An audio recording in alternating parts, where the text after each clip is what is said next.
अस्सलाम वालेकुम किद्दां तुसीं वधिया उम्मीद करदी हां सब खैरियत ना होणगे। अज बना रहे हांडी गोश्त। हांडी गोश्त बनाने का बहुत ही ज़बरदस्त तरीका वा। कच्ची हांडी लेनी है तुसीं, ठीक है ना। मेरे को तो कच्ची हांडी है नहीं है, टुट गई सी ना थोड़ा जिहा, इस तो मैं नहीं लई। फिर वो मैं कहा चलो फिर की पता ज़्यादा ही ना काम हो जाए, इस तो बेहतर आप दूसरी ले लेंदे आ। तुसीं कच्ची हांडी लेनी है और वो बिल्कुल तरीका यही रखना वा, ठीक है ना। 1.5 गिलास पानी पाया वा मैं, आधा किलो बड़ा गोश्त लिया सीगा और 2 प्याज वा, गरम मसाला वा, 1 टमाटर आ, हरिया मिर्चा वा एक, और ये 2 चम्मच लहसुन आ। अच्छी तरह मिक्स करके तुसीं रख देना वा। और ये मसाला कितना पाना वा, मिर्चा वगैरह वो भी मैं तुहानूं दस दिंदी हां। अगर तुसीं कच्ची हांडी ते पकाओगे तो सिर्फ 1 गिलास ही पानी पाना वा, ठीक है ना। अच्छा जी, ये हुण हल्दी मैं कितनी पाऊँगी। हल्दी मैं हाफ चम्मच लई आ और हाफ चम्मच ही मैं लाल मिर्च पाऊँगी। नमक पावांगी मैं हस्बे ज़रूरत। अगर तुसीं कच्ची हांडी ते पकाओगे सिर्फ 1 गिलास ही पानी पाओ, ज़्यादा ना पाओ, क्योंकि उत्थे गोश्त बहुत जल्द गल जाता वा। और इस तो आपां इस ते पावांगे 1.5 गिलास।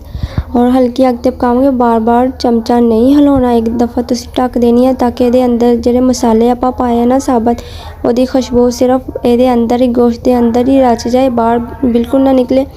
अच्छा, मैं 5 मिनट वास्ते ढक दिंदी हां। बिस्मिल्लाहिर्रहमानिर्रहीम, बिस्मिल्लाह दी बरकतां। आ देख लो 5 मिनट हो चुके हैं, बिल्कुल ज़बरदस्त खुशबू आ रही है, बहुत ही टेस्टी। और ये मैं घी पाऊँगी 2 चम्मच। घी पा के मैं हल्की अग ते रख देना वा, और ताकि गोश्त अच्छी तरह गल जाए। और बार बार चमचा बिल्कुल नहीं हिलाना, सिर्फ घी पा के तुसीं ढक देना वा, ठीक है। और बहुत ही ज़बरदस्त तुहानूं रेसिपी मिल जाएगी। अच्छा, ये एक होर राज दी गल है, वो मैं तुहानूं एंड ते दस्सांगी। बिस्मिल्लाहिर्रहमानिर्रहीम, बिस्मिल्लाह दी बरकतां। 20 मिनट हो चुके हैं माशाल्लाह, बहुत ही ज़बरदस्त। हल्की आग ते रखा इसे, और मैं चमचा बिल्कुल नहीं हिलाया। मसाले की बहुत ही अच्छी खुशबू आ रही है। और 1 चम्मच पाऊँगी अदरक। माशाल्लाह बहुत ही ज़बरदस्त खुशबू आती है मसाले की, इदा लगता बिल्कुल जिदा हांडी ते पकाया होंदा। कच्ची हांडी ते पकाने का जायका बहुत सोहना होंदा सालन का, और बहुत ही मज़ेदार। देखो मुँह ते पानी आ रहा है। देखो माशाल्लाह गोश्त भी गल चुका है, बिल्कुल ही ज़बरदस्त माशाल्लाह। बहुत ही मज़ेदार और टेस्टी रेसिपी तुहाडे नाल शेयर कर दी है। हांडी गोश्त बनाने का बहुत ही आसान तरीका, बस तुसीं चमचा नहीं हिलाना, पानी चीज़ा सारा कुछ पा के रख देना। बार बार चमचा हिलाने ना मसाले की खुशबू उड़ जाती है, ठीक है ना। अगर तुसीं मेरे चैनल ते नवे हैं तो जल्दी ना जाके मेरे चैनल को सब्सक्राइब कर दो, और नाल ही बैल आइकन का बटन प्रेस कर दिओ ताकि तुहानूं हर आने वाली नोटिफिकेशन मिल सके। और मेरी रेसिपी ना अपने प्यारे ते शेयर भी कर देगा। मैनूं कमेंट करके लाजमी दस्सिओ तुहानूं मेरी रेसिपी किद्दां दी लगी।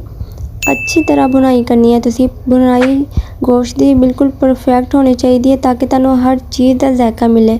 और ये ना तुसीं बुनाई अच्छी ना करो तो बिल्कुल टेस्ट अच्छा नहीं आएगा। बुनाई बिल्कुल अच्छी होनी चाहिए। माशाल्लाह देख लो, देखने ते भी खाना मज़े वाला लगे और खाने ते भी ज़बरदस्त।